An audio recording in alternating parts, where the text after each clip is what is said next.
24/5 traveling. With geology, it became clear that there's not much to expect. In the fields, many geologists were just stopped from working because Ceausescu had another priority, like agrarian revolution, Revoluția Agrară. So another way had to be found, and someone, sometime in the first few years of university, came up with the school of guides. So I became a guide, and that has transformed my life because, in fact, the money I made in travel, hospitality industry, as I call it today, travel business, and I invested in Algernon. Socrates gave me the food on the table up to this day. So the school for guides was an interesting one, apart from the stupid communist propaganda which they taught you, like everywhere. This was a side of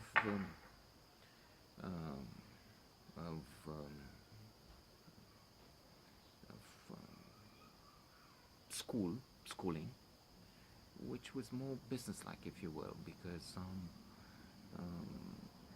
as opposed to many other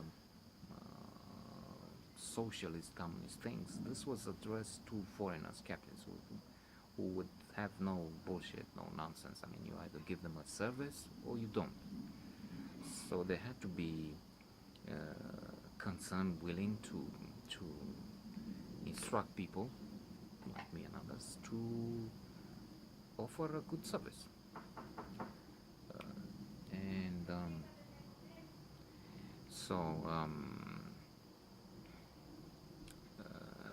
That was a good thing, a good contact with reality. Feel that they had this priority of getting hard currency no matter what, and this was one of the ways to bring in foreigners, visitors from other countries, and then take the cash. In the process, they would just expel, throw out local visitors from any hotel you had if hard currency could be obtained. We had more, just throw down. The reverse is also true. I'm thinking of this example now.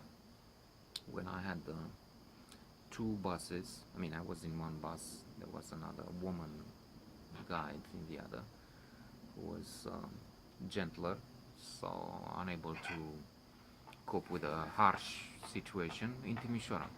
So we made the reservations and we checked them again, as was the procedure. But once we arrived in Timișoara, traveling through the country, stopping in other places, Timișoara was the end. They would cross the border to Serbia from there without us.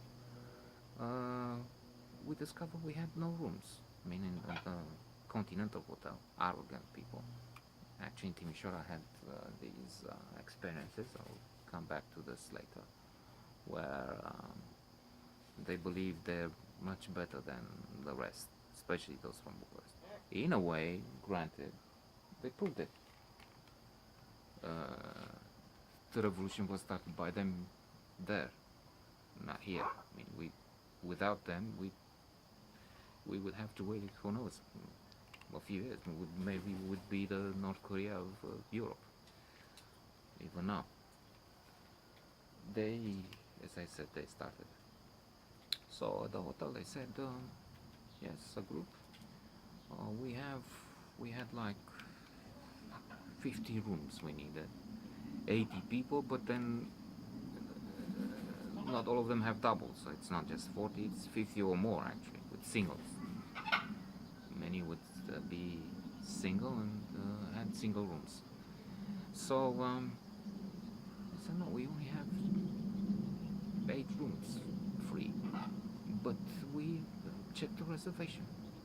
Sorry, was lost. Yeah. They weren't really all that concerned. They were somewhat indifferent. The service was generally better in this western Transylvania, western part, than in Moldavia,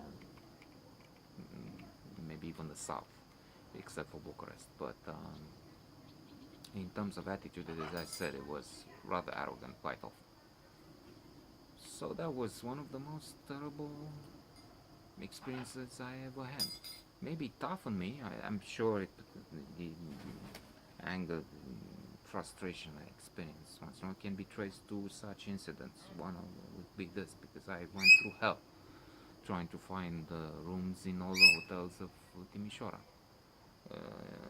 Even the worst ones, obviously. So, and the clients were from Israel, Jewish. And that was another good schooling, because they're tough. They expect to get as much as possible for their money. And as I said, a good school. I learned to love Israel. I was beginning to think at one point that maybe I have this thrift. Some say cheap. I try and hold on to money, and one needs to do that in places where the others spend like crazy. I even started to learn Hebrew. אני מדבר קצת עברית. ניפגש מחר בבוקר. 1, 2, 3, 4. אני אוהב אותך. למעלה, למטה. להתראות. And so on. So, shalom. Obviously we all know. Lahain.